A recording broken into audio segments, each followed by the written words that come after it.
Buenas tardes a todos y sean bienvenidos a un video más analizando algún libro o una obra filosófica dentro de la biblioteca Universópolis. En este caso para nuestro canal en YouTube. Y no olviden visitarnos, agregarse al grupo en Facebook, revisar todo nuestro contenido que cada día crece más y más y más. Y además, antes de entrar en materia, quiero agradecer a todos por su apoyo, sus likes, sus comentarios. Estamos buscando algunas obras que mencionan para futuras reseñas, también para lecturas personales y para buscarlas e incluirlas dentro de la biblioteca. Por otro lado, tenemos nuevo bibliotecario o tercer administrador para la página, para el grupo en Facebook. Y al final le haré mención a él. Por lo pronto vamos a analizar, no a reseñar, a analizar otra vez la novela de Albert Camus, es francés, nosotros escribimos Albert Camus, pero es Albert Camus, El extranjero. El extranjero es una novela del siglo anterior, siglo XX, muy reseñada, muy aclamada. De hecho, el autor ganó un premio Nobel en los 50. Entonces, tiene gran calidad, pero vamos a ver específicamente por qué. Para este caso, de hecho, en físico, esta es la novela. Sin hacer promoción, en la editorial es Mexicanos Unidos. Es muy buena y de hecho tiene buenos precios. Pero hablando a nivel de la página, la tenemos ya integrada en PDF, gratuita para todos los que la quieran ir a leer en digital o que no puedan adquirirla en físico. Muy bien, para este caso, este video, no vamos a explorar los anteriores métodos o las formas que habíamos entrado a los libros. Para esta ocasión va a ser distinto o vamos a poner en práctica una nueva forma de adentrarnos a cada obra. En esta ocasión con preguntas-respuestas. Preguntas que fueron saliendo mientras intentaba guionizar esto. Y creo que esto le da un formato un poco más natural, más fresco, incluso clásico, al estilo un poco de la mayéutica de Sócrates. Y pues vamos a empezar. Dentro de todo, obviamente tengo mi guión, tengo mis preguntas hechas. Dentro de todo, el autor es muy conocido, Albert Camus, francés, pero nacido en Argelia. Es un poco de lo que conocemos de él, aunque es relativamente importante para su obra. Él le toca vivir la Segunda Guerra Mundial y obviamente antes de eso el periodo entre guerras. De hecho escribe durante el periodo entre guerras, 1938 El extranjero, y sus demás obras vendrán dentro de las siguientes 2 décadas. A la par, trabaja él a la par de otros filósofos de una corriente llamada existencialismo, en la cual se le engloba a él, a muchos autores. Ejemplos, por acá tenemos Jean-Paul Sartre, esa es la novela La náusea, también muy buena, les recomiendo. O mi favorito de Sartre, el existencialismo es un humanismo. Estos dos dentro de poco los vamos a tener dentro de la biblioteca. De Camus tenemos El extranjero, La peste, La caída y pronto tendremos El mito de Sísifo. Por otro lado, ya tenemos también en la biblioteca El primer hombre, por una pregunta que me habían hecho hace rato. Aunque hay que mencionar antes de entrar de lleno que a estos dos autores se les enmarca en el existencialismo, pero hay debates de quiénes más pertenecen. Muchos refieren que es Dostoyevsky también.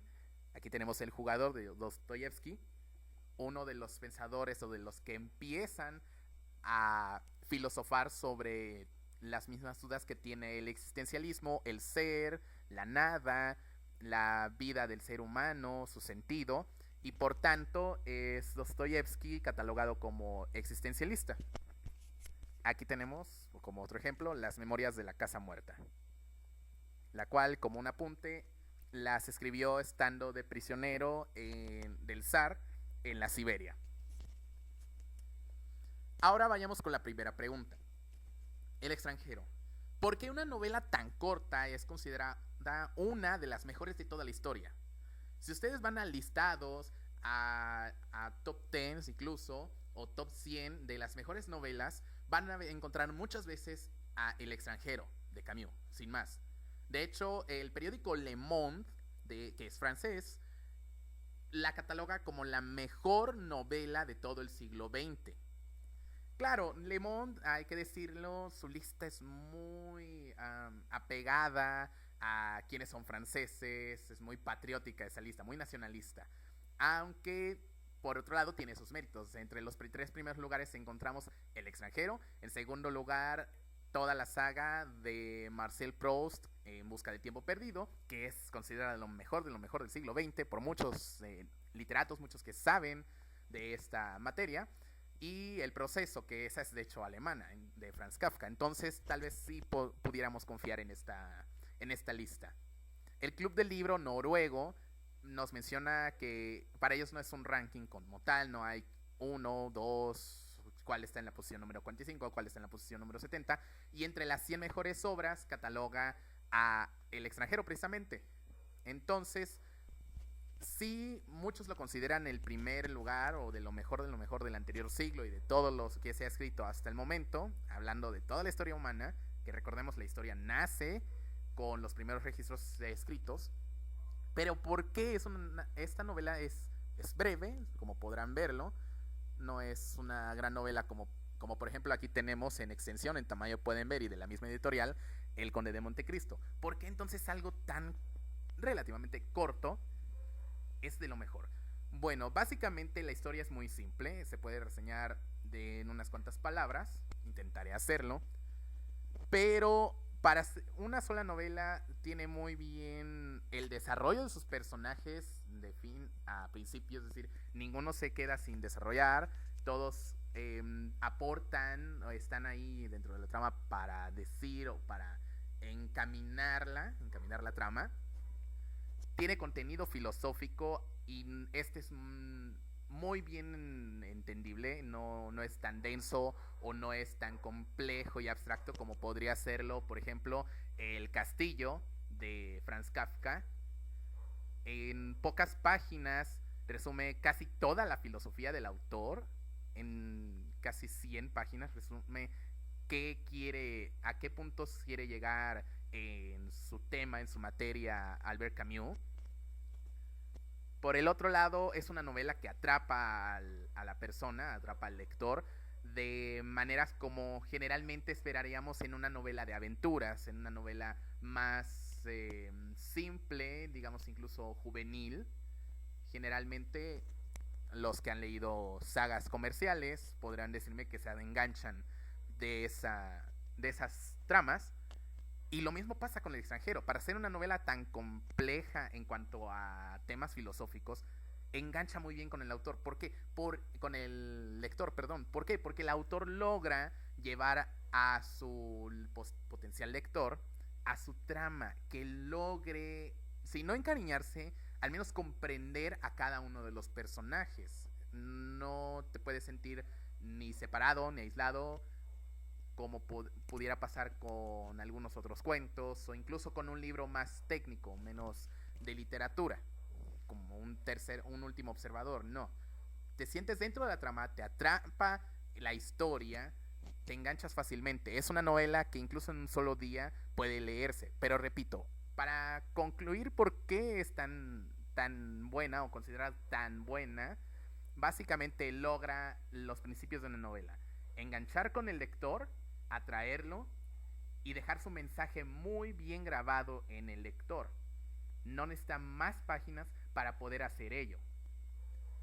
Por el otro lado, ¿es una novela filosófica? Sí, sí lo es, en toda regla. Teniendo una trama tan sencilla, logra transmitir todas las ideas filosóficas, como ya lo repetí hasta el cansancio. A todo esto, ¿de qué va El extranjero? Básicamente, El extranjero es un personaje de origen francés que vive en Argelia, que era colonia de este país. Por diversas razones de la vida, él siendo un oficinista, se ve atrapado en ciertas historias que no le pertenecían o no eran de su incumbencia al principio. Específicamente mete a ayudar a un amigo, un vecino, con uno de sus enredos amorosos. Este vecino tiene problemas con el hermano de su novia o amante, a la cual acusa de engañarle, de serle infiel. El problema es que ellos son árabes, mientras los protagonistas son franceses. Estando agradecido por diversas situaciones que se narran en la novela, que le ayuda a él, van de vacaciones, por decirlo así, de fin de semana a una playa. Él se acompaña de su respectiva amante, no podemos decir que es su novia o esposa, no concretan nada a lo largo de la historia. Y se encuentran con el árabe precisamente con el que tiene problemas ese amigo. El protagonista finalmente se enfrenta a este árabe, lo asesina de un balazo, él trae pistola, comete el segundo balazo y lo enjuician. Obviamente, ¿no? Siendo un crimen, tiene que ser enjuiciado. A todo esto él no tiene una actitud ni de cobardía, no busca huir, solamente espera que se le arreste y se le enjuicie. La situación radica en que al inicio de la novela, él fue al funeral de su madre. Inicia la novela con estas precisas palabras, las cuales comentaré ahorita que encuentre la página. En el capítulo 1 nos narra: hoy murió mamá, o quizá fue ayer, no lo sé. Recibí un telegrama de parte del asilo. Madre fallecida, entierro mañana, sentidas condolencias. La actitud que manifiesta el protagonista es muy, en apariencia, seca. Casi no tiene emociones, ni siquiera hay un momento en el que llore por la pérdida de la madre. Pero nos va narrando en los primeros capítulos que él ya no tenía una relación tan fuerte con la madre, y además ella misma no estaba tan decidida a seguir con el hijo y prefiere ser internada en un asilo, donde se lleva con varios de los pacientes. Incluso estos presentan sus condolencias a su manera al protagonista.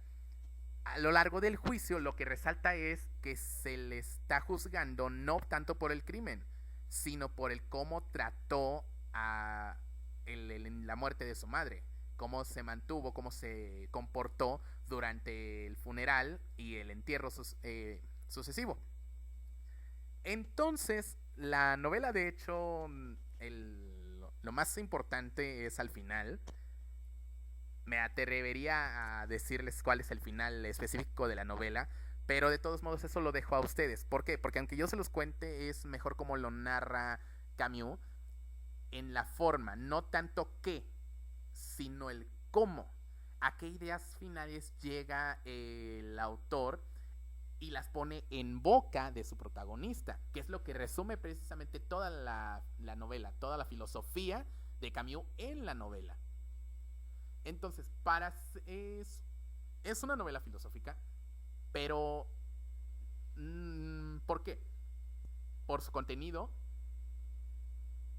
el desarrollo que lleva Cis de sus personajes, porque cada uno de estos o cada una de sus acciones va a desembocar en las ideas que va a generar el protagonista, pero no te pone su filosofía de lleno, no escribe un ensayo dentro de la novela, como otros autores lo hacen en algunas ocasiones.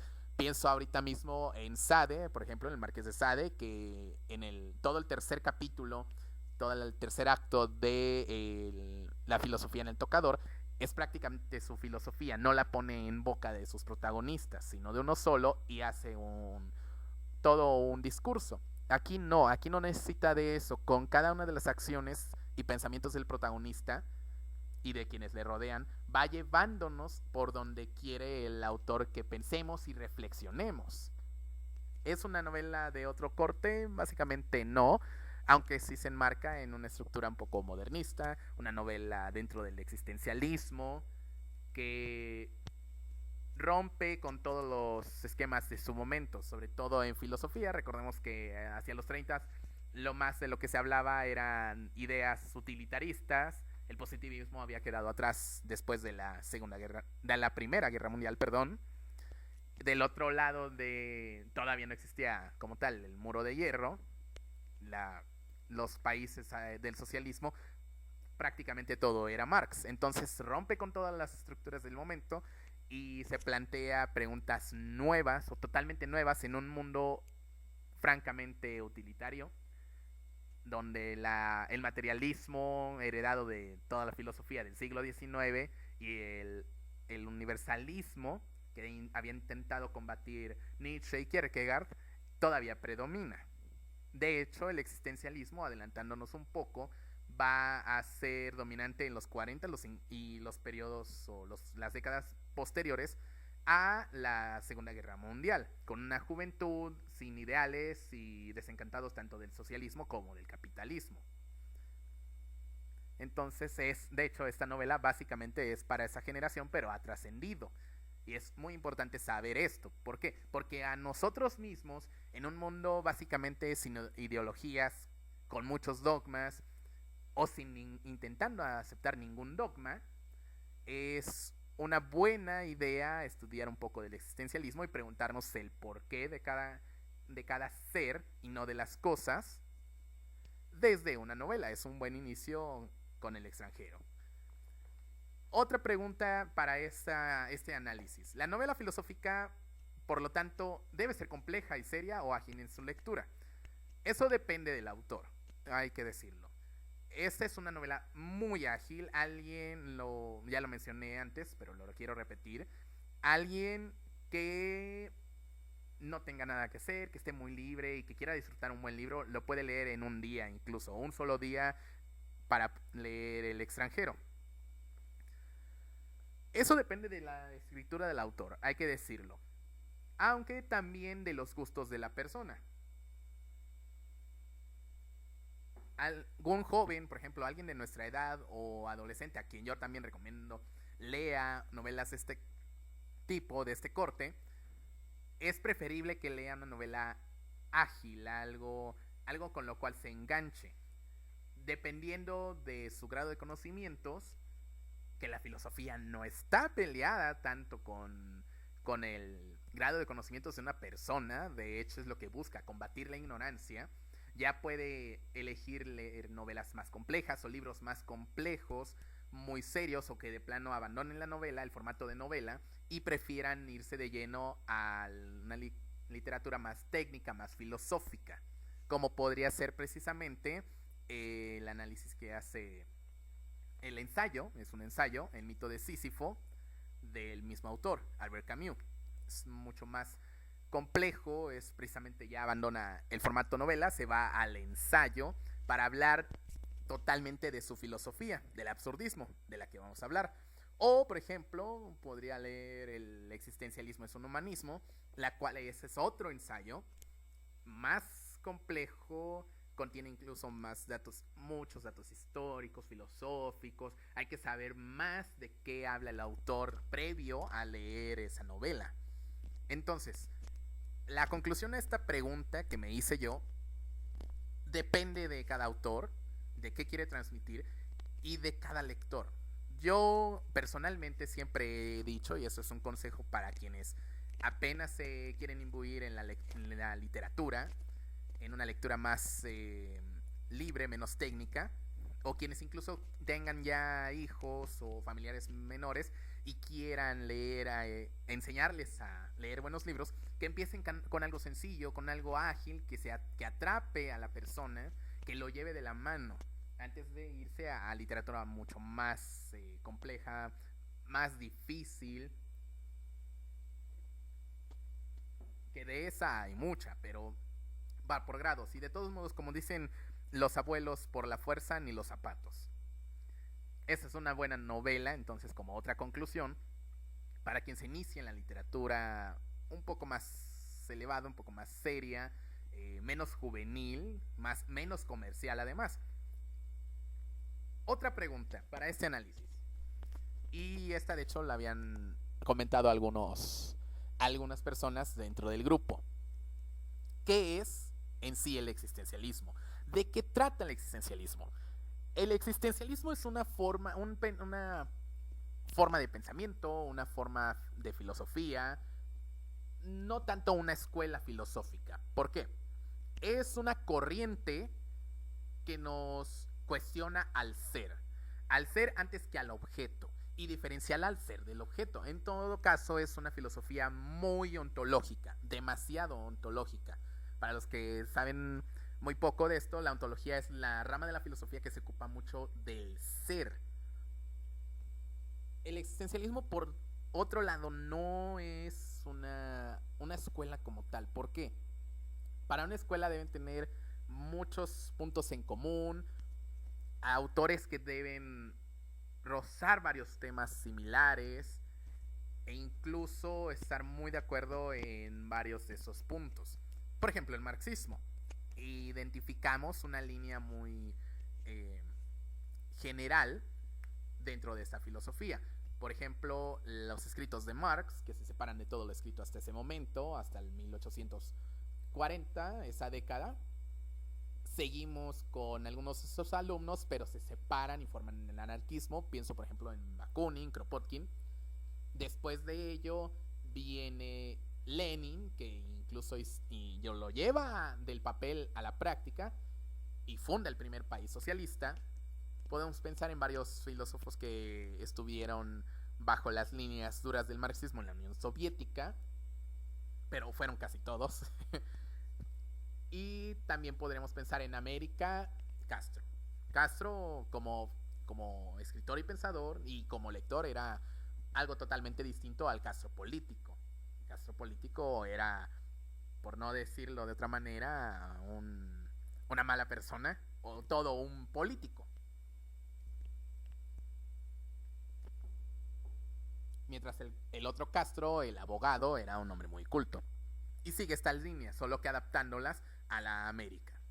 El existencialismo no, incluso entre los autores pueden estar en muchos desacuerdos, como pasaba con Sartre, que venía de estudiar a Heidegger y venía de estudiar a mucho de Nietzsche, que algunos lo comentan como otro existencialista, aunque es más un irracionalista que daría pie precisamente a este movimiento del existencialismo, o el padre de todos ellos, que es Søren Kierkegaard, de Dinamarca. Søren Kierkegaard, de hecho, es un teólogo, es muy apegado al cristianismo. No, eso no lo detiene de hacer críticas a la iglesia protestante danesa. Mientras que Camus y Sartre son ateos. Simone de Beauvoir, que era pareja de Sartre, era también atea, pero muy hacia el feminismo. Digamos que era la madre de la segunda ola feminista a lo largo del mundo. La tercera ola es la que vivimos ahora. Mientras que, por ejemplo, Karl Jaspers era alemán y muy cristiano también. Una línea menos dura que la de Søren Kierkegaard, pero totalmente alejado de Camus y Sartre. Entre ellos pueden tener muchas diferencias. La principal coincidencia es el que se cuestionan quién es el ser, qué es el ser, tal vez, o algunos, hacia dónde va el ser o a dónde puede ir, cómo nace, se hace, existe el yo, que es una de las cuestiones de todos ellos. Mientras en los siglos anteriores, iniciando por Descartes, que era o es aún hoy el filósofo de la burguesía, junto con Hegel y Kant, para ellos el yo es una forma predeterminada. Existe en cuanto usa la razón. Pero para los existencialistas esto lo puede convertir en un objeto. El yo como un objeto, cuando es, basados en Husserl, un ente que experimenta fenómenos, y cada uno de estos entes, cada uno de estos seres o personas puede experimentar distinto. Más aún, y lo más importante del existencialismo, y de esto lo terminará cuestionando Heidegger, Martin Heidegger, el alemán, que por cierto algunos lo han acusado de nacionalsocialista, es cuál es la posibilidad del ser, quién es el ser, y principalmente dónde está su límite, que para Heidegger es la muerte. La muerte es el principio de la angustia. ¿Por qué? Porque es el final de todas sus posibilidades. De hecho, es la única posibilidad real. Todo lo demás que atiende al ser es diversas, múltiples posibilidades a las cuales se encaminará a una de ellas o a dos de ellas. Pero es innegable que va a morir. Para Camus y para Sartre y Camus en común, poniéndolos en un punto en común, la idea máxima es que el ser está o nace arrojado a la nada. Ellos, recordemos, son filósofos existencialistas franceses ateos. Ellos no creen en un Dios posible. ¿Por qué? Porque para ellos es eliminar la posibilidad de posibilidades, es decir, el que pueda hacer o deshacer a su antojo y con este hacer imponer una idea o crear ideas. Para ambos en común, principalmente para Camus, el ser es arrojado a la nada, a una vida sin sentido. Es decir, solo existe si ya. Esta es la base, al menos etimológica, de la escuela o de la corriente existencialismo. El ser humano se arroja y ya al mundo. Esto lo estudian de Heidegger en primer punto, primera línea. Posteriormente, para Sartre, al estar abandonados en un mundo de múltiples posibilidades, lo que decida el hombre influirá sobre todos los demás. Le determinará a seguir por su angustia, porque no hay nada detrás de él ni nada adelante. Él es el que tiene que crear como individuo y como grupo valores, ideas, ciencia, artes, en fin, todo lo que tiene que crear de la nada. No hay, como lo mencionan los textos bíblicos, algo preconcebido y un plan divino marcado por un Dios.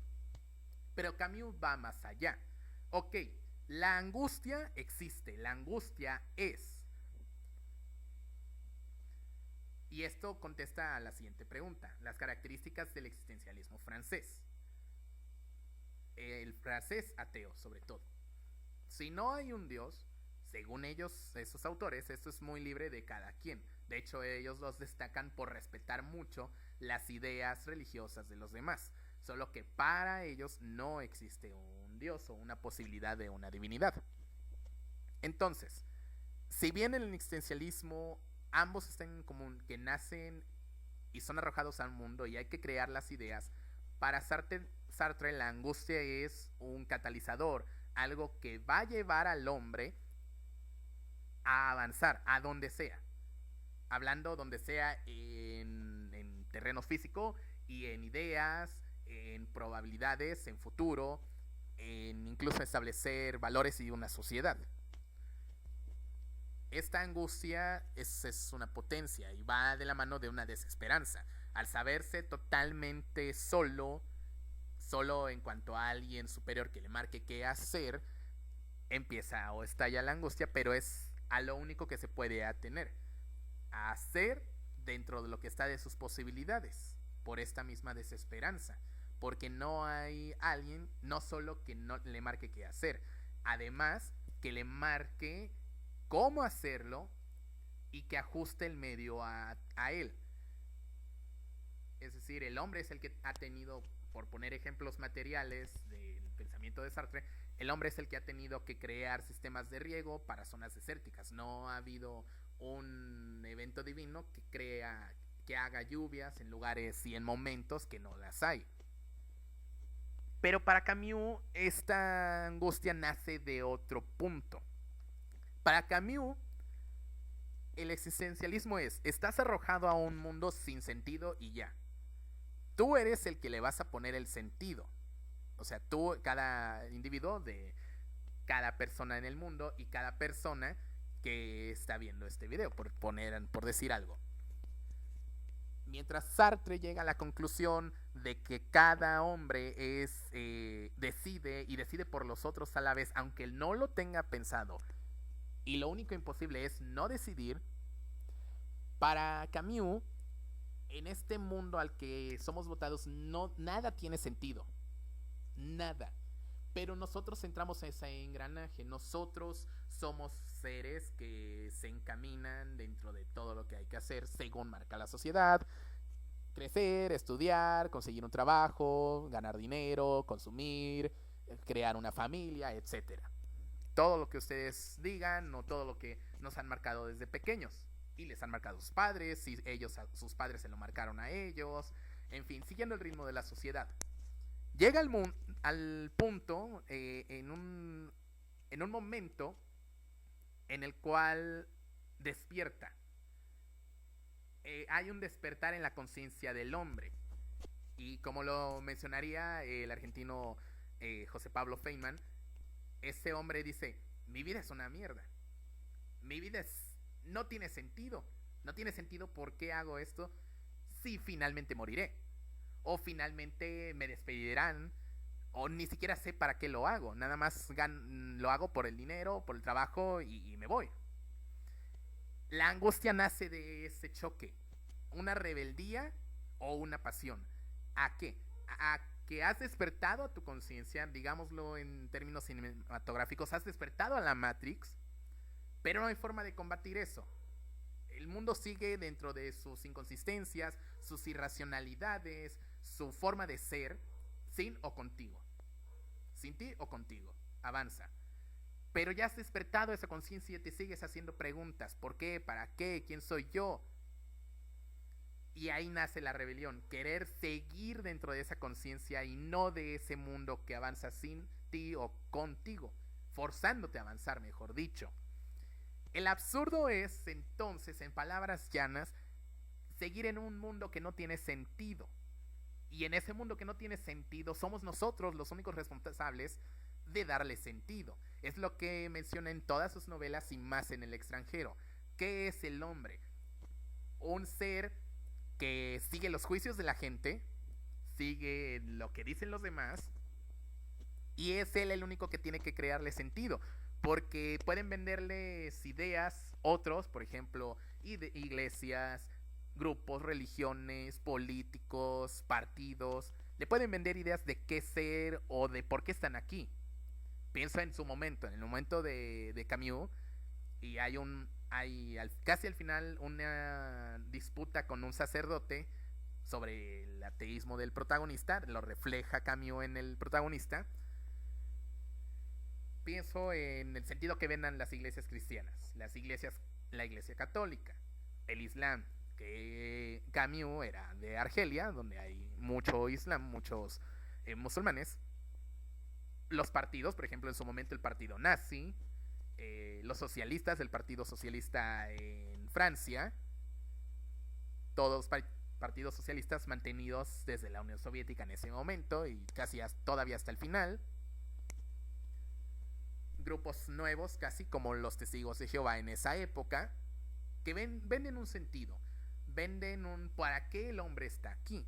Casi todos en religión se atienen a que hay un plan divino para poder respaldar, según Camus, su existencia, su ser.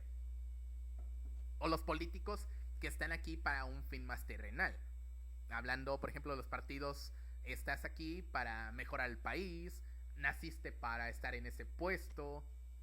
Incluso lo podemos identificar con los que venden superación personal. Naciste para el éxito, naciste para ser mejor que los demás. Pero el único ser, el ser consciente, el ser que según Heidegger, que es, digámoslo así, maestro de Camus, el ser auténtico, luego vamos a hablar de la autenticidad en otro video, vida auténtica e inauténtica. El ser auténtico dice, no tiene nada de sentido. Y yo no le encuentro sentido a eso que me están vendiendo, a esa idea. Yo me creo mi propio sentido. O le encuentro yo sentido a mi vida de esta forma. Y de ahí en adelante solo cabe avanzar. Saber que lo único que tiene sentido es el final de la vida. Se acaba, todo por servir se acaba, en palabras más comunes a nosotros. Entonces, ¿qué sigue? ¿Ser más depresivo y dejar de pensar en lo demás? No. La idea del absurdo filosófico es el choque de que no existe sentido en la vida, tú buscarle sentido y finalmente vivir a plenitud todo el resto de la vida. La idea filosófica del existencialismo de Camus, del absurdo de él, Es, a pesar del absurdo, vivir con esa conciencia, seguir despierto a que nada tiene sentido, que uno le dio el sentido, y vivir a plenitud, porque solo hay una vida, no estamos seguros, o para él que es ateo no existe una siguiente vida, una vida más allá de la muerte. Entonces vivir, experimentar, conocer, sí, es cierto, pero aún ese conocimiento no librará el hecho de que no, existe algo o un sentido que sostenga la vida humana. Al contrario, para Camus, todo ese conocimiento subraya aún más el hecho de que no existe sentido, que nosotros le hemos dado ese sentido a la vida. No lo hay. Y entonces, a pesar de estar despierto, hay que disfrutar todo lo que vivimos en esta vida. Es lo que llega a las últimas conclusiones en la novela, precisamente del extranjero. El protagonista, Mersault, se llama Mersault, eso se me ha olvidado decirlo. Mersault en su celda, antes de que pase el final, no voy a decir qué pasa específicamente, se sabe condenado y disfruta, a pesar de estar encerrado, disfruta sus últimos momentos, lee los periódicos, recuerda todo lo bueno que vivió, todo lo bueno que experimentó, la vida, el sexo, la comida, las diversiones que haya tenido. No estamos aquí en una postura pesimista estilo Schopenhauer, que Schopenhauer solo mencionaba el dolor como lo único que nos ata a la vida. Para Camus no, para Camus está bien el vivir a plenitud lo que nos pase, simplemente estando despiertos a que no tenemos por qué atarnos a un sentido de la vida que no existe. Y esa es la pregunta, ¿qué es el absurdo filosófico? Dentro de todo esto, Sartre no estará tan de acuerdo. Para él, el hecho de no existir un sentido de la vida es lo que hace que nosotros creemos valores, creemos ideas, ¿por qué no crear arte, amar, experimentar y a partir de ahí decidir en grupo? Lo que yo decida, lo decido por los demás. Estoy diciendo, y esto estaría de acuerdo Sartre, que lo que pensemos y lo que queramos hacer, tenemos que estar en los zapatos del otro, sabiendo que lo va a afectar de una u otra forma, de manera positiva, de manera negativa. Dentro de todo esto, entonces, ¿nos deben importar los juicios de los demás?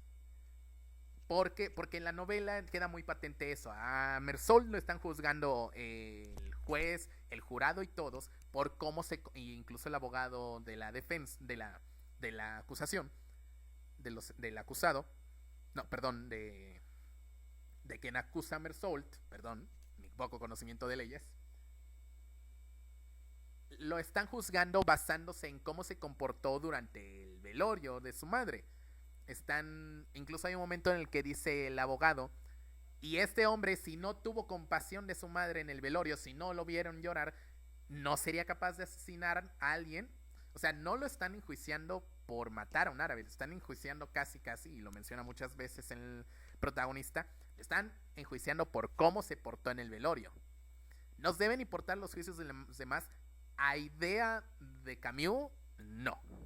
Porque si nada tiene sentido, no tiene tampoco sentido los juicios de los demás. Partiendo un poco más atrás, de Kierkegaard. Para Kierkegaard todo era una subjetividad. De hecho, era lo que acusaba a los kantianos y a los hegelianos, que eran muy universalistas y no pensaban en el ser, sino en el objeto. Hay una gran diferencia en el existencialismo. No es lo mismo objeto que sujeto. El sujeto puede pensar, reflexionar y cuestionar su realidad.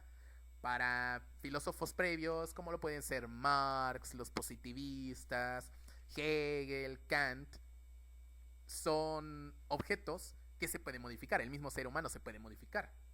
Esto de hecho ya lo he mencionado en algunas ocasiones en las otras dos reseñas, la parte 1 y 2 de la reseña 1984 sobre Marx. Entonces, si la mente humana es una subjetividad distinta, una realidad distinta por decirlo de un modo, no podemos enjuiciar esto según Kierkegaard, que abre escuela, que abre los principios del existencialismo, es el padre del existencialismo. No podemos juzgar nosotros desde nuestra mirada a la mirada y la realidad ajena. Porque para nosotros algo es bueno y para el otro puede ser malo, o puede ser un punto neutral.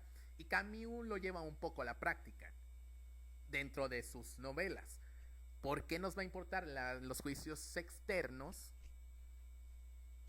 así como si nada? Sería aceptar totalmente el sinsentido de otros o el sentido que otros le dan a la vida para nosotros. No, nosotros debemos crear nuestros propios juicios y preguntas antes que esperar a que otros lo hagan. Eso sería al menos una forma de concluir lo que escribe Camus dentro de su filosofía. Conclusión, no nos debe importar los juicios de los demás desde la mirada existencialista. Cada quien le va a dar un sentido a algo. Si nosotros le damos ese sentido al juicio de los demás, incluso lo aceptamos, eso ya es una responsabilidad nuestra.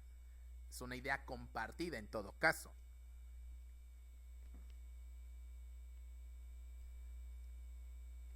Otra pregunta. Entonces, de todo esto, ¿vale la pena esforzarse por algo si al final moriremos? Eso, queridos amigos, se los responderé en la siguiente parte. En esta vamos a analizar un poco más el existencialismo además de la novela. Por lo pronto, esto ha sido todo. Debo mencionar antes que tenemos todas las novelas que mencioné, todos los libros ya están en la biblioteca, iniciando por casi todo lo de Camus. Faltan muchos libros que hemos recuperado, que ya hemos subido. Y uno de los compañeros que se acaba de integrar como bibliotecario o administrador está subiendo más libros de filosofía, los cuales estaría bueno que vayan a verlos. Está subiendo muy buen contenido. Entonces debo agradecer a este nuevo bibliotecario, David Ulibarri. Bienvenido al grupo, bienvenido como bibliotecario y administrador.